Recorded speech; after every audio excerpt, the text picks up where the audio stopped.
Rugby is one of the sports hardest hit by the COVID-19 pandemic, and after 5 long months of cost-cutting measures and no action at all, the beloved oval ball sport is back, and it has the Rainbow Nation excited at the prospect of getting behind their favourite Super Rugby teams and the men in green and gold.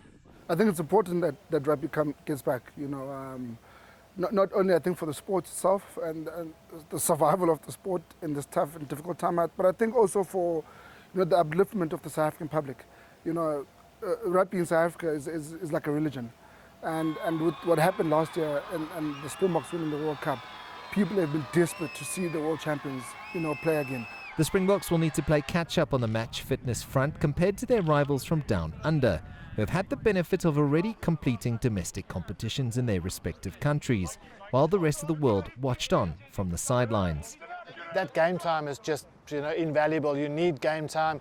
You'll see at the start of the season the games are slower, more mistakes.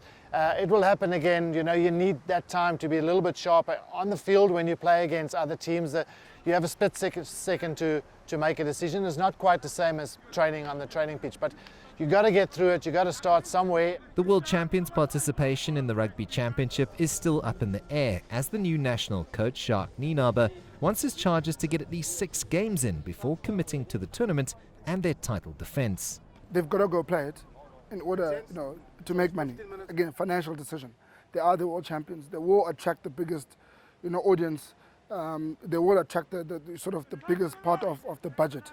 And again, for monetary financial reasons, it's a no-brainer that they've got to play.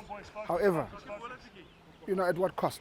These are the world champions. They're going to walk into that Rugby Championship completely undercooked. Australia and New Zealand, they've already played Super Rugby in their own countries. They've already had a final 3-4 months ahead of us with regards to playing. So we're going at a huge disadvantage. We also have to go across the water a long way, time zones, jet lag, all that stuff to bring into consideration. But I think spectators and myself and fans alike, we should not expect too much. Not saying they're not good players, not saying they don't have the capabilities of playing at that level, but a huge disadvantage for not having played any rugby for the last 5 months.